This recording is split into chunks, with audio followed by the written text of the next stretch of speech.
When Maya opened the birthday box, she gasped. "It's so pretty," she whispered, twirling the soft pink dress in her hands. It had tiny stars along the hem, a rounded collar, and crisp white stitching.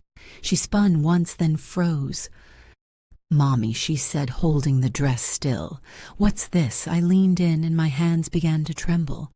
The embroidery said, "Little Emily." I didn't cry. I didn't scream. I just reacted. The worst part, it wasn't a mistake.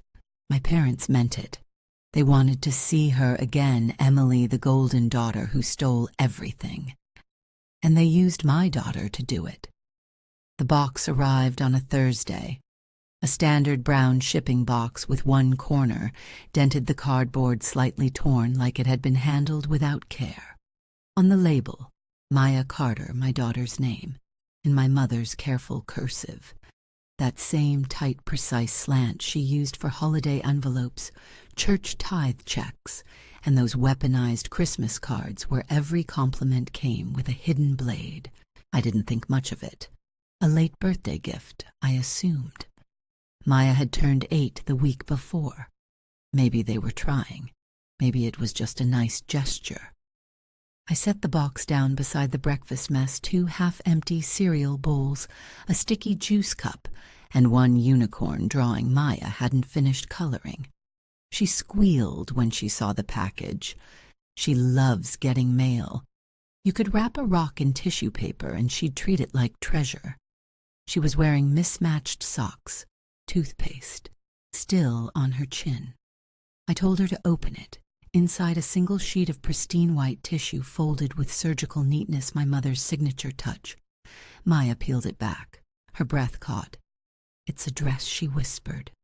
"Light pink, star embroidery, soft cotton, storybook cute. The kind of thing you'd wear to a fairy tale piano recital or a glitter-themed birthday party. Not my taste, but beautiful in that way little girls love." Even my husband glanced up from his laptop. "Fancy," he said. "She'll outgrow it in a month." Probably, I replied, managing a faint smile. Maya stood, held the dress up to her chest, and twirled once. The stars shimmered in the light. I almost told her how lovely she looked. Then she stopped. Completely. Like someone hit pause on a remote I couldn't see. Her hands trembled slightly.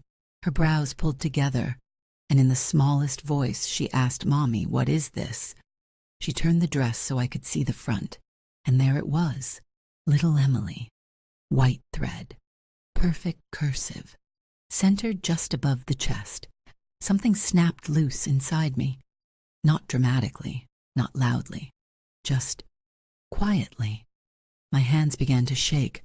My heart didn't pound, it slowed heavy like sinking in water. I couldn't breathe properly, not all the way.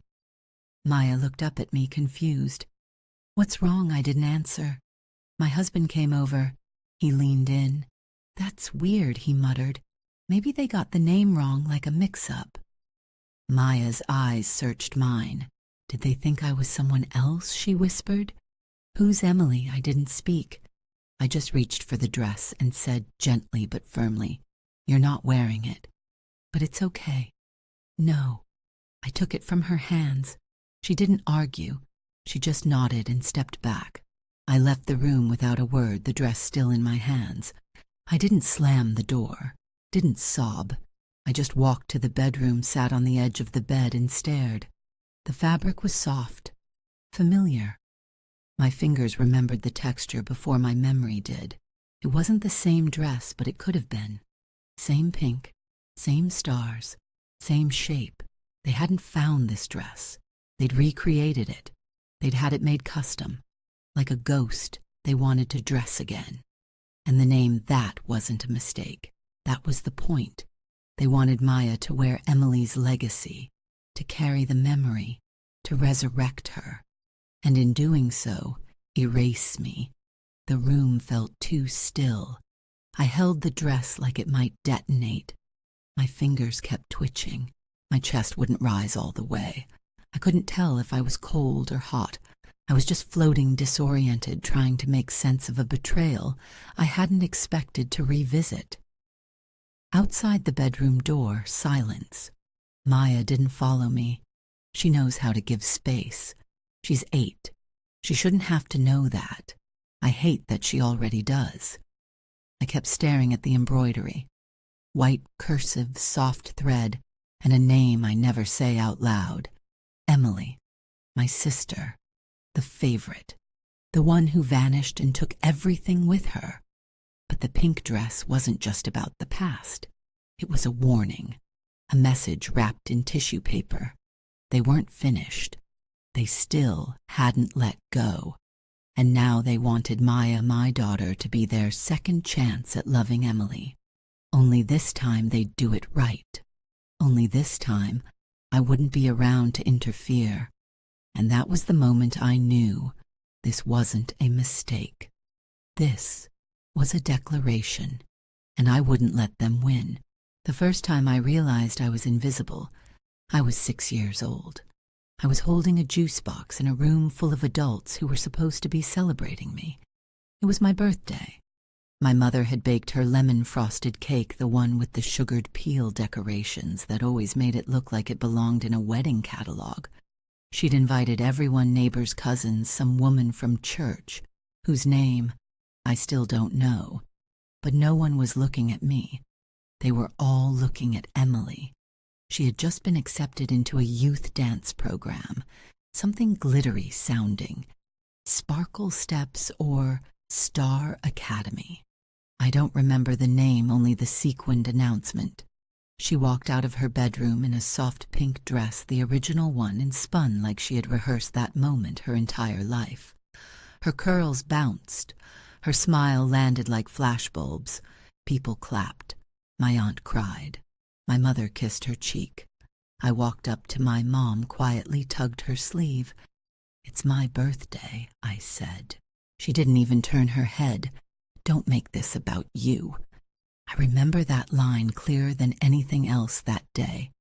I remember standing next to the couch alone, the corner of the juice box crushed in my hand, watching Emily get photographed beside the cake that was supposed to be mine. That was the first time I felt the space between us, me and her. She was only 2 years older, but the distance was impossible. It was like trying to reach for light with your bare hands. You might catch a bit of warmth, but never the source. She wasn't cruel, not exactly. Emily never pushed me down or stole my toys. She didn't need to. She just took up all the oxygen in the room, and we all learned how to breathe less. As we grew older, the dynamic didn't change. If anything, it sharpened. I became the background daughter, the one who got solid grades, who followed the rules, who didn't require constant applause. I was the type of kid you could forget in the back seat. Emily, she was fire and velvet, the kind of person who made strangers want to invest in whatever she was selling, whether it was a talent show, performance, a charity bake sale, or her own version of the truth. In middle school, I copied her laugh in the mirror, practiced it like a monologue. I studied her posture, her handwriting, those big bubble-like letters with little stars over every eye. I was sure there was a formula, and if I could just replicate it, maybe I'd unlock whatever door she walked through so easily. But the door stayed closed. She coasted through high school like she was allergic to consequences. I stayed home, did the dishes, made excuses to teachers when she skipped tutoring. Then came college, or more accurately, the post-college performance she put on like a fashion show.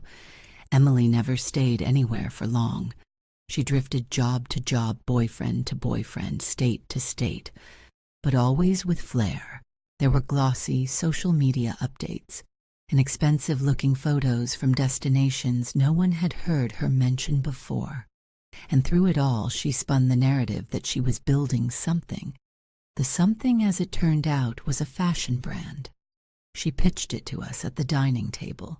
A trendy, ethical, handmade clothing line for girls who want to feel like fireflies. That was her tagline. She came with sample fabrics, a mock-up website, a logo, and even a few staged photos that looked editorial enough to pass. She said she just needed seed money, not a handout, an investment. She said she'd repay every cent within a year, maybe even double it. All she needed was a little faith. My parents went first. They emptied what they had left in a savings account they were meant to use for their roof repair. I followed, not because I believed in the business, but because I believed in her. Because when you're raised in someone's shadow, any glimmer of warmth feels like sunlight. I gave more than I should have. Racked up credit card debt, cashed out the meager savings I'd built from tutoring and freelance jobs. Emily thanked me with a wink and a kiss on the forehead. At first, she kept in touch, sent update screenshots of supposed emails from boutiques. She even forwarded a blurry photo of someone wearing her design on a fashion blog. I wanted to believe, desperately. But then came the silences. At first, she said she was overwhelmed, needed time. Then the messages slowed. Eventually, they stopped. When I called, her voicemail was full. When I emailed, I got bounce backs. My parents were frantic. My mother made excuses. She's probably just in a new city. You know how artistic types are. My father became increasingly silent. It wasn't until a month later that we got the letter. Typed, short, detached. Emily had moved abroad. She needed space. She hoped we'd understand. No apology, no explanations, just distance. I wanted to scream, but I didn't. I picked up the pieces instead. I helped my parents with their mortgage payments they'd made late, because they had given her their roof money. I picked up extra tutoring gigs worked late, cut my own expenses. Then the real wreckage arrived. Letters from banks, debt notices, collections calls. Apparently I had opened multiple credit lines I didn't remember. I hadn't. But Emily had, using my name, my social security number, my trust. And by the time I figured it out, the balances were already poisoned. The police called it a civil matter. The bank called it disputed identity. My credit tanked. I couldn't get approved for a loan. Couldn't qualify for a car upgrade. Couldn't even rent the apartment I wanted. I was stuck, financially, emotionally, legally. And through it all, my parents said the same thing on repeat. We're shattered. She fooled us all. We're so sorry. And I believed them. Until the comparison started. Maya looks so much like Emily did at that age. She has that same light. Maybe she'll dance first. It started small. A photo frame with Emily's dance photo placed oddly close to Maya's school picture. Then came the gifts, the books, the compliments, the pink. And I still didn't see it. Not until the dress. You don't always notice betrayal in one clean moment. Sometimes it arrives in fragments so small and quiet you mistake them for coincidence. The pink dress wasn't the first sign. It was just the loudest. Before that, there were soft taps against the walls of my sanity. A conversation here, a glance there. Whispers that didn't sound like warnings until I played them back later on loop. I remember the first one. Maya was showing my mother a drawing she'd made. A fairy with blue wings and a golden braid. She's so creative, my mom said, her smile stretching. Just like Emily. Was harmless, I thought. Then came another. Maya did a silly twirl in the living room, pretending to be a ballerina. My dad chuckled. You know who else danced like that, Emily? Even had that same wobble in the landing. He said it like it was charming, like it was genetic, like Maya wasn't being herself, just echoing someone else. I told myself it was nostalgia, nothing more. People miss what they lose even when they shouldn't. But I couldn't ignore the way their eyes lingered on her when she giggled too loudly, or how they asked if we'd considered signing her up for a dance class just to see. Emily had danced. Maya hadn't shown much interest, but suddenly it became a suggestion that showed up in every visit. Then came the books, one by one. Children's books about stars and sparkle and belief. My mother said they were inspirational, but they were all ones Emily had loved, ones she'd memorized, Ones she used to read aloud in her sing-song voice like a performance. Maya flipped through them politely but never asked to read them twice. I should have known something was off when she stopped drawing for a while. Just stopped. Her colored pencils sat untouched in their cup for 2 weeks. I asked her why. She shrugged. They keep saying I draw like someone else. That hit me harder than I expected. I didn't respond right away. I didn't want her to see me freeze. I asked, Grandma, Grandpa, and how does that make you feel? She looked at me like I'd asked something obvious. I don't want to draw like someone else. I want to draw like me. I nodded, kissed her forehead. And later that night, I found myself standing in the kitchen staring at a magnet Emily had made when we were kids. It had stars on it, too. It was faded, chipped, stuck in the corner where I'd stopped noticing it. I took it down. A few days later, Maya came home from school with a note in her backpack. Dance trial week. The school was offering free beginner classes for second graders. Maya had checked the no thanks box herself. My mother noticed the flyer on the counter. Oh, she should try, she said. She said no, but she might like it if she just gave it a chance. You never know until you try. I said nothing, because what I wanted to say was, she's not your redemption arc.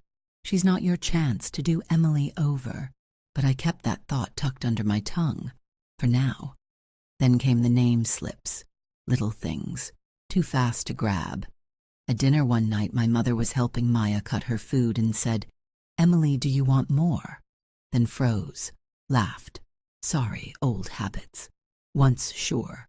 But it happened again, and again. Once when my father was calling Maya from the porch and she didn't come. Maya. Another time when they were complimenting her piano practice. Emily used to hate scales. Oh, sorry, I meant Maya. Each one landed like a drop of water against stone. Annoying, maybe, but enough of them, and they carve holes you never meant to have. Then Maya said something that stopped me cold. Do you think I'll be as good as Emily someday? I put down my coffee cup so carefully, it didn't even clink. What do you mean she's really special? That's what Grandma says. Grandpa, too. She used to dance and draw and make clothes, and they say I'm lucky I'm like her. I crouched beside her, brushing a strand of hair from her face. You don't need to be like anyone, baby. You're already everything just as you are. She nodded slowly. But would they still like me if I wasn't like her? My mouth went dry. I wanted to scream, to storm over to my parents' house and throw open every closet door where they kept their illusions. But I didn't, because Maya wasn't broken. Not yet. But I could feel the weight of expectation starting to settle on her little shoulders. A few nights later, we had dinner at my parents' house. Maya had worn her favorite hoodie blue with a sparkly lightning bolt. She'd drawn it herself on fabric paint. It was crooked, messy, beautiful. My mother wrinkled her nose. Did she make that? She designed it, I said. Oh, she replied, forced smiling. Well, that's unique. Not quite what Emily used to wear, but still. My stomach turned, and that's when it began to click. They didn't just miss Emily. They were trying to resurrect her, in pieces, in comments, in Maya. That's why the compliments felt so off, why the gifts were always just familiar enough, why the photo albums came out more often, why every memory of my daughter was being bent, distorted, squeezed into a frame that had already broken. They weren't seeing Maya. They were looking for Emily. And when Maya twirled, when she laughed, when she stumbled, they applauded her like a rehearsal, like she was retracing a role someone else had already performed. I tried to rationalize it. They're grieving. They're nostalgic. They don't realize what they're doing. But then one night, as I was helping Maya clean her room, she held up a tiny pink hair clip. Grandma says I should wear this more. Emily used to. I stared at the clip. A simple thing. Glittery. inoffensive. But in that moment it felt like glass, because it wasn't about the clip. It was about the story being rewritten one hair accessory at a time. And I realized they weren't just missing Emily. They were rewriting her. They were reliving her. And they wanted my daughter to be the page. The confirmation didn't arrive like thunder. It came in a soft white envelope. I found it 3 days after the dress. Maya had gone to bed early. My husband was folding laundry. I was in the kitchen wiping down counters that didn't need it just for something to do, something to control. Then I saw it. A small envelope tucked beneath a pile of old mail on the hallway table.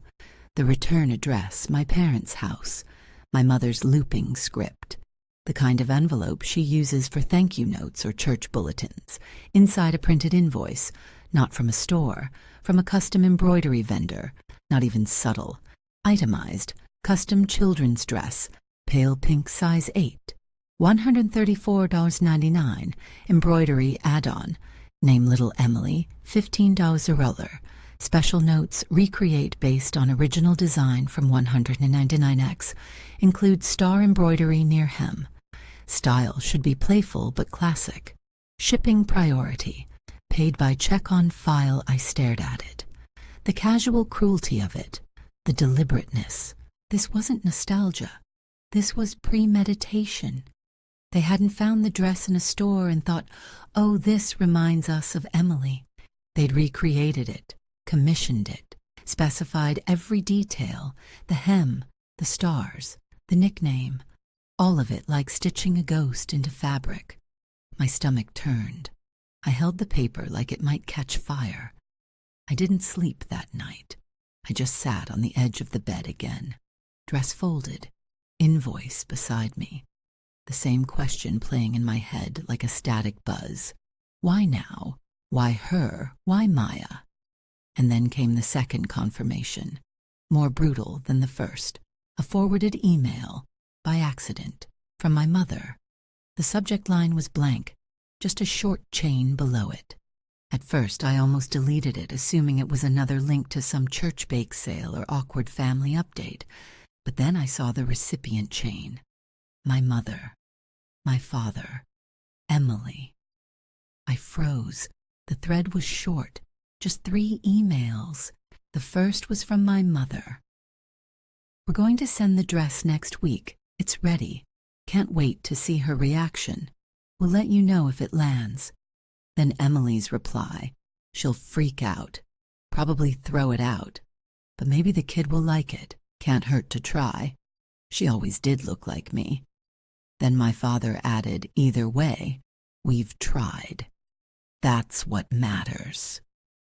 My hands clenched so hard I crumpled the corner of the printout before I even realized I'd printed it. They weren't just in contact with Emily. They were planning it together, behind my back, while I was working 2 jobs, while I was paying their bills, while I was defending them, while I was folding Maya's laundry and keeping us afloat. They had already chosen. They never stopped choosing her. They had plotted out how to send this pink echo of the past, fully aware of what it meant, knowing it would hurt me. And worse, they didn't care. The email said it all. She'll freak out. Like I was some irrational guard dog. Like my grief, my boundary, my parenting were all just obstacles in their fantasy of redemption. They didn't see me as a daughter anymore, not the one worth choosing anyway. They saw me as a gatekeeper to a grandchild who might just bring back the golden girl they'd lost. My throat felt raw. I hadn't spoken in hours, but the ache was there, like a scream that never made it to the surface. I didn't tell my husband, not yet.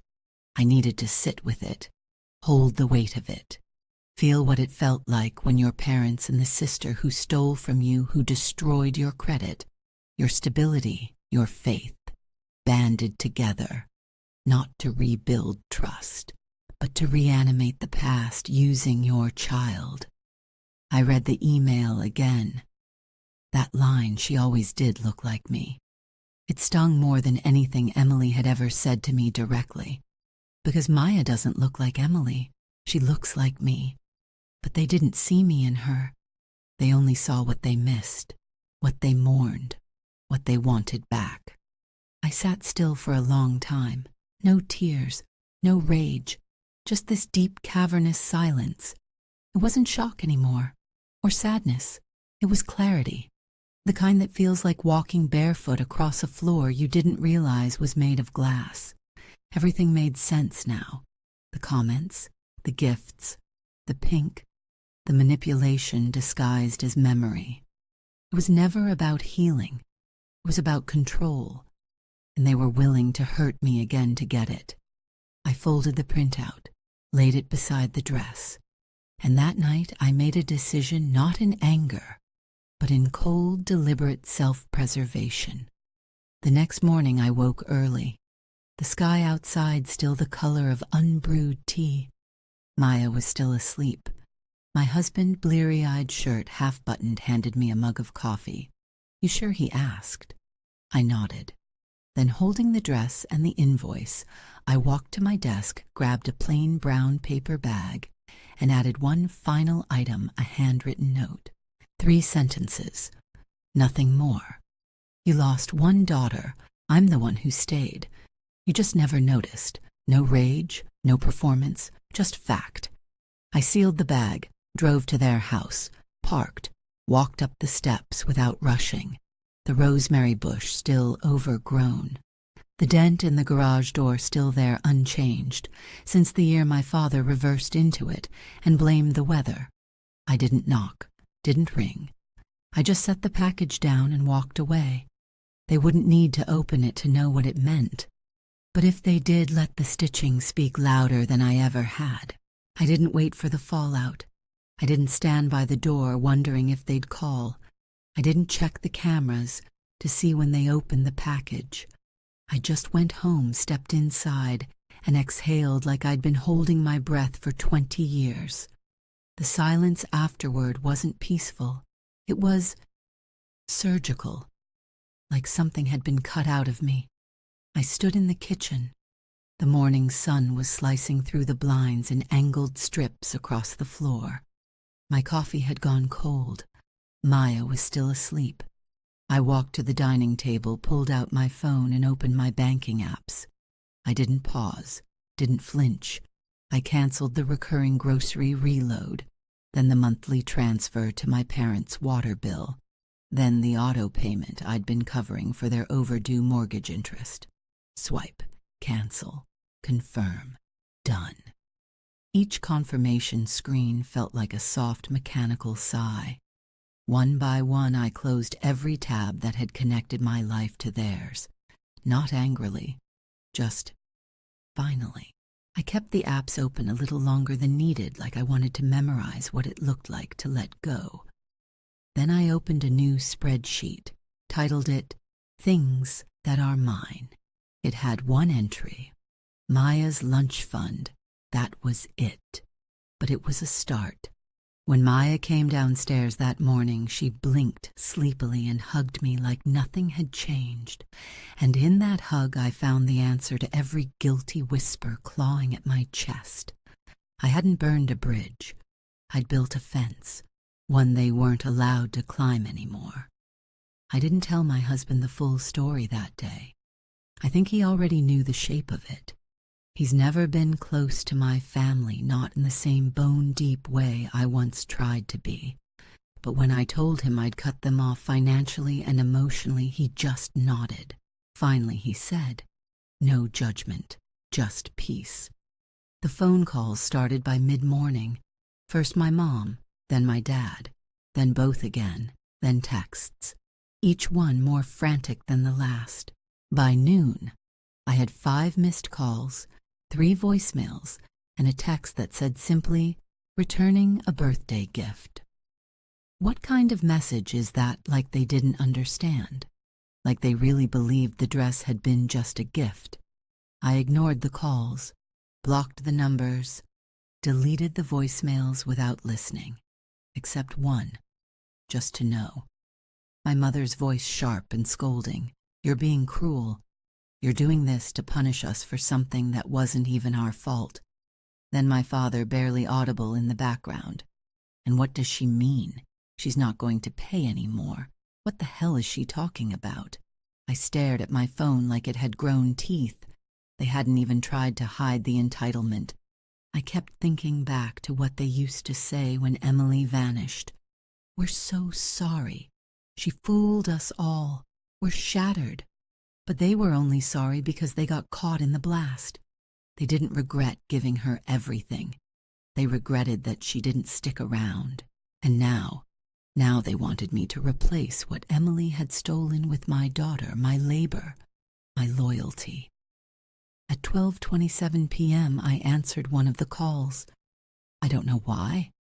Maybe I wanted to hear them say it out loud. Maybe I wanted to stop imagining their excuses and finally hear them in real time. My mother didn't waste a second. "You're being cruel," she said. "You're punishing us for something we didn't do. Emily made her choices. We didn't know she'd really," I said. Calm, not sarcastic, just exhausted. "Then why were you still talking to her?" Silence. I heard my father inhale. "We just wanted to reconnect," he said. "She's your sister, and I'm your daughter." Another silence. "We lost her," my mother said. "No," I said. "She left. She took your money, she took mine, and she left. That's not lost. That's abandonment. She's in trouble. She's scared. She's always scared. And you're always there to catch her." I could hear her frustration boiling, the edge in her voice returning. "So now you're cutting us off. You're taking Maya away from us, too. She's not yours to mold. She's not a replacement. That's not what this is." "Then what is it?" I asked, because from where I'm standing it looks like you never stopped choosing her. You just got quieter about it. My father cut in. "That's not fair." "No," I said. "What's not fair is that I scrubbed toilets at a second job to help you make mortgage payments, and you used that money to send my identity thief sister wire transfers. That's what's not fair. We didn't know how to tell you. You didn't want to. And then softly but finally, you don't get to ask for more from me. Not anymore." I hung up, blocked them both, deleted every recurring reminder I'd ever set for them. No more send grocery reload, no more call to check on late fee, no more birthday gift from Maya. Just silence. And it was quiet in a way that didn't ache. It was still, like a held breath you can finally let go. That night I didn't tell Maya much, just that Grandma and Grandpa wouldn't be around for a while. She didn't cry. She asked if it was because of the dress. I hesitated, then nodded. "They made a mistake," I said, "and I need to protect you from that." She nodded slowly. "Okay," she whispered, then hugged me tight. I like drawing better than dancing anyway. The next morning I made pancakes. Maya added too much syrup. My husband read the paper out loud like it was still 1995. The hinge on the cabinet creaked again, but I didn't mind. No tension in my shoulders, no dread in my chest. Just normal. I didn't miss them, and I didn't hate them. I just knew now I'd finally done what they never could. I'd chosen someone and kept choosing her. It's been over a year. No calls, no texts, no surprise packages on the porch, and no pink dresses in the mail. I didn't block them from everywhere. I didn't scorch the earth. I just stepped off it. I don't know what happened to the money they lost. I don't know where Emily is exactly. I heard through a cousin, one of those second-string family members who still forwards chain emails, that she's back, living with them again. Of course she is. The house is for sale now. Too much upkeep, someone said. Too many memories. I didn't ask what comes next for them, because this is about me and Maya and the home we've built that finally feels like ours. Sunday mornings mean pancakes. Not out of duty, not for show, just flour, egg, sugar, and stillness. Maya likes to blast music while brushing her teeth. It's always something glittery and chaotic. I let her. The cabinet hinge that used to creak got fixed by my husband last spring. It still makes a soft click now, but it's the kind that says, "This is lived in. This is home." Maya doesn't bring up my parents anymore, not in the way she used to. There was a time when every school project or recital came with a question, "Will Grandma come? Do you think Grandpa will watch me play piano?" Now those questions are gone, not bitter, just absent. I used to be scared of that, of what it meant, of what I'd taken from her. But I don't feel that fear anymore, because here's what replaced it. Maya comes home from school and hangs her backpack on the hook she labeled herself. She calls the living room her thinking spot. She paints again messy, wild, brilliant things that don't look like anyone else's. She drew a comic strip last week about a superhero called Maya the Just. In the last panel, she saved a little girl from a burning building. When I asked her where she got the idea, she shrugged. I think I want to help people feel safe. That's when I knew. She wasn't carrying the weight of their expectations. She was walking into a story of her own making. We planted a small herb garden on our balcony in March. Nothing fancy, just basil, rosemary, and a few struggling mint leaves. Every morning she waters them, talks to them like they're her students, says things like, "Don't give up. It's okay to grow slow." And I listen from the kitchen knowing she doesn't need them to flower quickly. She just needs to know they'll bloom in their time, just like her, just like me. The old pink dress, gone, donated, folded into a bin and given away to someone who wouldn't see it as a message from the past. The invoice. I burned it in the fire pit one night, not symbolically, not ceremonially, just practically. Because I didn't need proof anymore. I had something better, a clean calendar, a paid-off credit card, a bedtime routine that ends in real sleep, the kind where your heart doesn't race when the phone rings, the kind where you don't rehearse confrontations behind your toothbrush, the kind where you wake up and the silence feels like air, not judgment. I started doing small things just for myself. I joined a local art class, beginner watercolors, nothing fancy. But last week the instructor asked if I'd ever painted before. I told her no. She looked confused.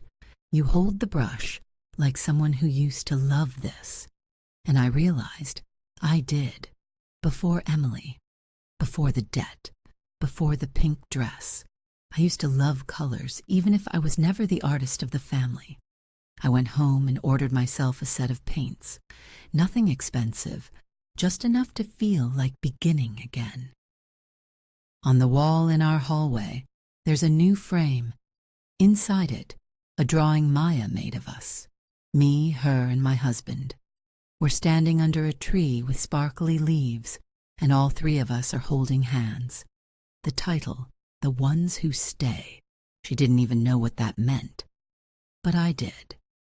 That frame replaced the last photo I ever had of Emily in this house, and I didn't miss it. Not even a little. Because here's the thing about rebuilding. You don't need permission to begin. You just need to stop giving people the power to tear it down again. My parents still exist. They're still out there. So is Emily. But their echoes don't live in my house anymore. And that's what healing feels like. It's not dramatic. It doesn't arrive with trumpets or headlines. It creeps in on quiet mornings, pancake batter on the stove, and the sound of your daughter telling the herbs to try again tomorrow. It's not revenge. It's peace. Finally. Double betrayal feels like a hollow echo. If you've ever been torn between loyalty and survival, if you've ever had to choose yourself after they didn't choose you, this space is for your voice. You're not alone.